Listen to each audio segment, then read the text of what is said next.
Hey guys, Julie here. Not really sure what I'm doing with my camera, so I don't really know if I'm setting it up right, so we might move around a bit. Today, like I mentioned in one of my previous videos, we're gonna package up some watercolors, some handmade watercolors. I have a bunch of these tins here, way too many.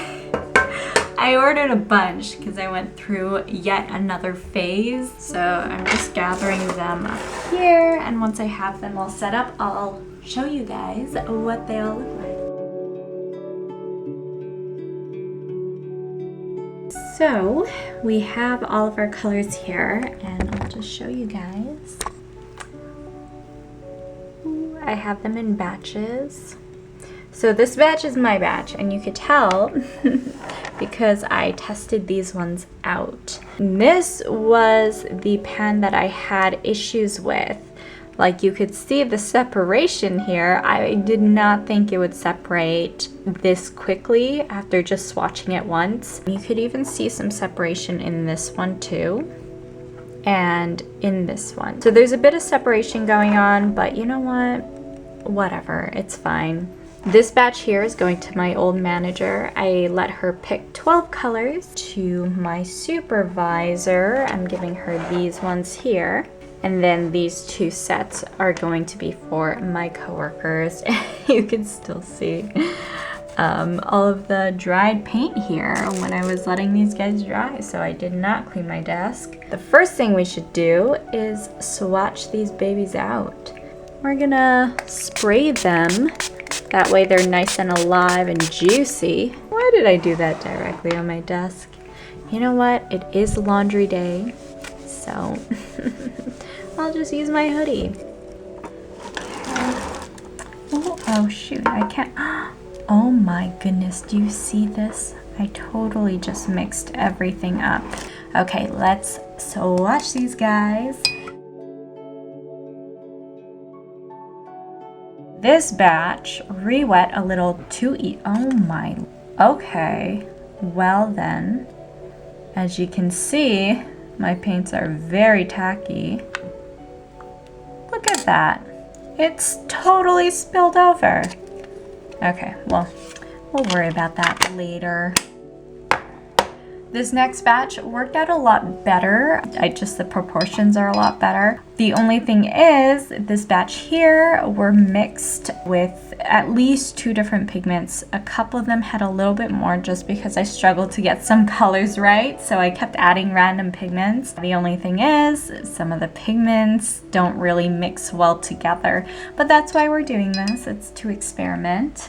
Here's my towel. Okay, let's go. Let's do this green first.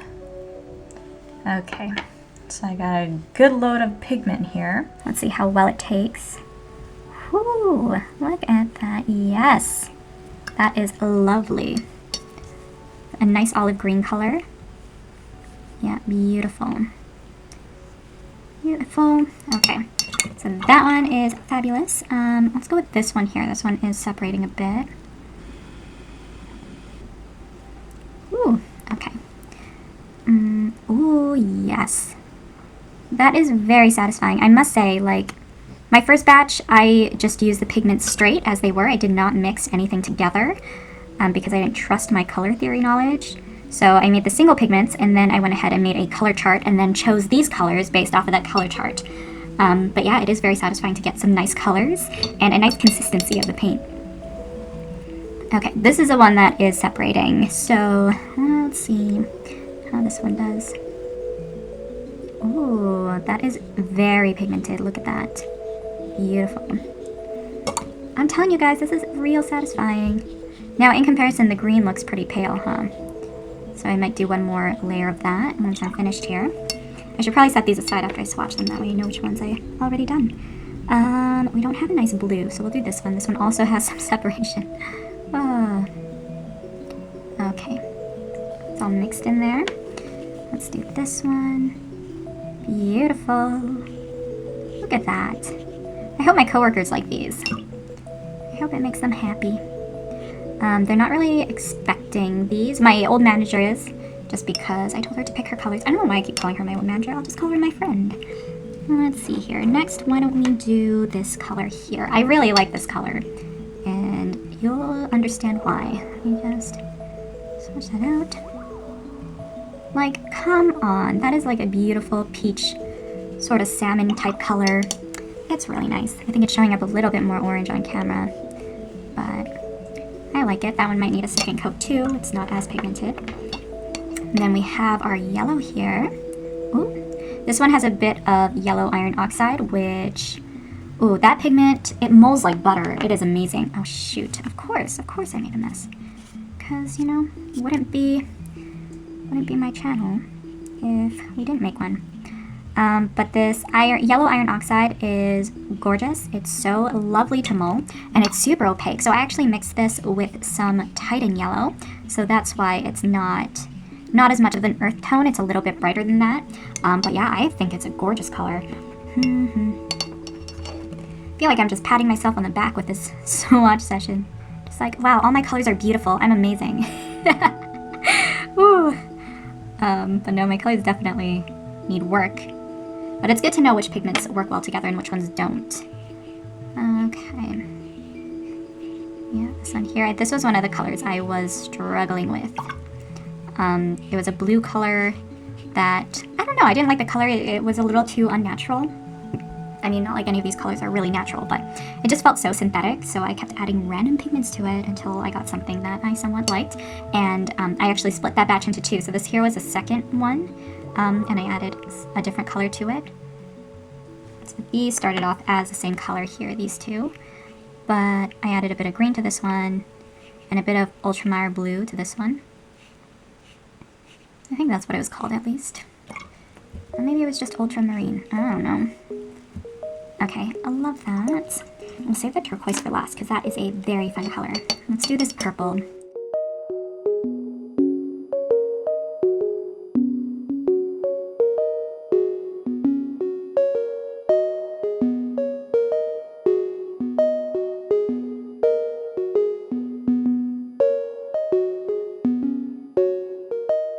So I was fanning the sheet, trying to get it to dry faster, and of course that happened. But I'm impatient, so you know what? I'm just gonna show you this.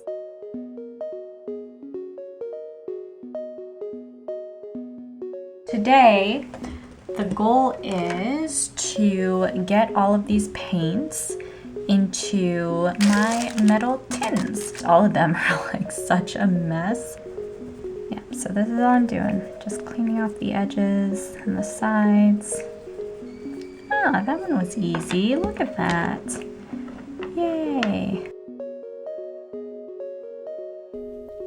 Hey guys, Juli here, and welcome back to mi canal, my channel. I have no idea what language that was. I probably just made it up. I don't know. Anyways. Originally, I planned to keep this video long and conversational, although things got boring real quick. So instead, I decided to speed things along and add a voiceover. I'm coming at you after I gifted these sets to my coworkers, and they were pleasantly surprised. They haven't used them yet, or if they have, they didn't mention anything about it. So I haven't heard their thoughts on my paints. I know they aren't amazing. They really, really aren't. But the more I make paints, the better I get.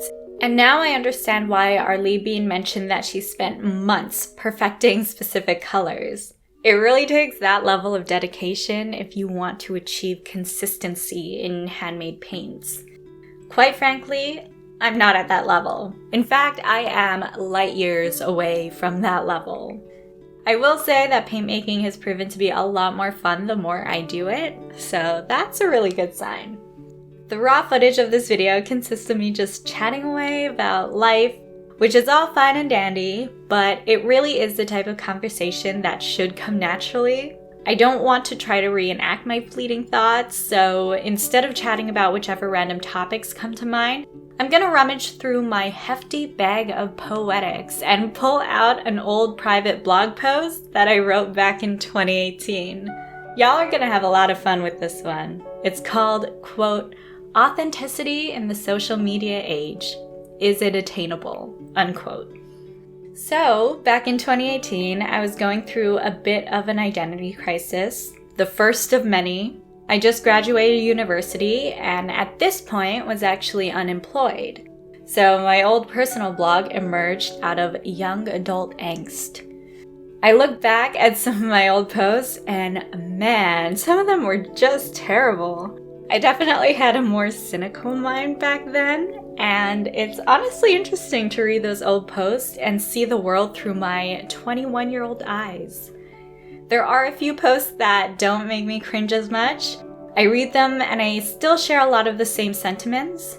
This happens to be one of the few that fall under this category. Mind you, this was written 4 years ago, and while there was a lot of discourse about how social media is shaping the world, these conversations weren't as prevalent as they are today. I've also deleted my personal Instagram account since, and I'm rarely on Facebook. I barely even answer my emails. So I could definitely live without social media, all except for YouTube. I don't know if YouTube is considered as social media, but I love YouTube, if you couldn't tell already. Anyways, without further ado, I present to you authenticity in the social media age. Is it attainable? Whatever happened to being genuine? Why are so many of us completely consumed in our own worlds and our own minds? Why do we place so much focus on convincing others that we're having fun instead of actually enjoying our time and the people around us? And why do we insist on building a carefully curated image of our ideal fanfiction lives? I guess these questions exist alongside the vanity of social media. And I've personally fallen into this pit in the past and catch myself occasionally revisiting this mindset in the present. I've tried to become more conscious of the moments when I feel like whipping out my camera when I should be enjoying an experience in person. And for the most part, I've grown out of these previous habits. But at the same time, I also have moments of scrolling through my Instagram feed and realizing that my internet self looks a lot happier than my mediocre current self. Add this to the ever-growing list of first world millennial problems. I guess the question that should be emphasized here is, are we putting in all of this effort to convince others that we are amazing, beautiful people who live glorious lives? Or are we trying to convince ourselves of this fantasy? Maybe it's the latter. Maybe it's a little bit of both. I honestly have no idea. I guess there's a lot of positive affirmation that comes with getting a ton of likes on a photo. But does this really mean anything substantial when you actually feel pretty shitty about who you are as a person? Okay, that was a little harsh. But I know a ton of people who are struggling with trauma and depression, yet portray the image of sheer happiness on their social media feeds. Really, what's the lesson here? Fake it till you make it? Don't let anyone see you in pain? As long as you pretend that everything is a-okay through Instagram photos, you might be able to convince yourself that you're actually happy. Maybe I'm approaching this topic with too much cynicism. Avoiding issues by creating an ideal online image can be kind of therapeutic in the short term, so it definitely has that going for it. What I also find sort of funny is that the moment people break the mold of focusing on their ideal selves, say by posting a photo sans makeup or tweeting raw and ugly thoughts that we can all relate to, they receive worlds of praise. You are so brave for sharing this. I'm so glad someone in this world has the balls to be authentic. Are we actually so caught up in our own fanfiction stories? Yes, I'm using this analogy again. That we praise the rare moments when someone daringly decides to keep it real? Are we so trapped in the social media rabbit hole that we believe being genuine is a praiseworthy event that should be celebrated? All of the above can be captured in this quote I found through a basic Google search. Quote, "There comes a time when you look into a mirror and you realize that what you see is all that you will ever be, and then you accept it. Or you kill yourself, or you stop looking in mirrors." End quote. Tennessee Williams. Bless you, Tennessee Williams. whoever you are, you've truly captured the raw essence that defines vanity in the current social media age. Can you sense the irony? Okay, so you can probably tell I was a bit more negative and rough around the edges back then. I like to think that I've mellowed out over the past 4 years. I guess the older you get, the more you realize that not everything in this world is worth fighting for or fighting against. Sometimes letting go is a smarter move. I don't know if y'all know what I'm saying, but overall, I think people get more chill as they age. And if I were to rewrite this today, it would sound a lot different. Although I would probably still share many of the same sentiments, I just deliver it a bit differently. Let me know what you think of this old post. I read a couple of blog posts in past videos over speed paints, and I just think it's a fun way to shake things up a bit. It's just something different and something to talk about. So if you guys like this format of videos, then let me know because I have a ton of old angsty blog posts that I could totally read out over some more speed paints. Also, don't be shy, share your opinions, whether popular or unpopular. I'd love to hear your take on the whole social media era and how it's impacting people on a social level. It's kind of funny watching this footage back because I was feeling very burnt out on this day, especially having 2 days off within a 14-day period. This was one of my days off, and I had so much to get through, and by the end of the day, I just wanted to do something that was mindless yet productive. So I decided to finally package these watercolors and film the process. And this actually did make me feel a lot better. Something I like to say is that momentum fuels momentum. The more you do, the more you will do, if that makes sense. Anyways, I hope you enjoyed this video. I know it was a bit of a different tone than usual, but you know, we always have to try something new, right? Take care, and as always, stay creative. Peace.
how beautiful these colors are. They are stunning.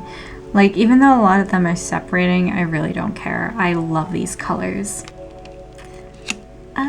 So there it is. Look how cute that is. Lovely little bundle of joy. And I'm gonna line them all up.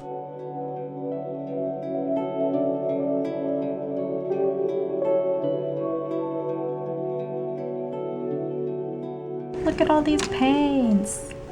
There's enough watercolors to last a lifetime.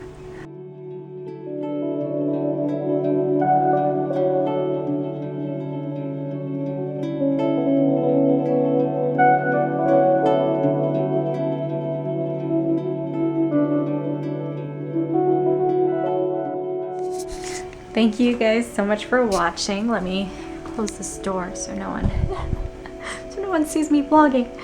But yeah, thank you so much for watching. I really appreciate it. This is a really long video. I hope I end up posting it. I don't know if I will for sure, depending on how long it is. I might end up cutting some of the more boring conversation. But yeah, we'll see how it goes. It's gonna be a long one to edit too. So I don't know how I feel about that, but hey, it's the name of the game.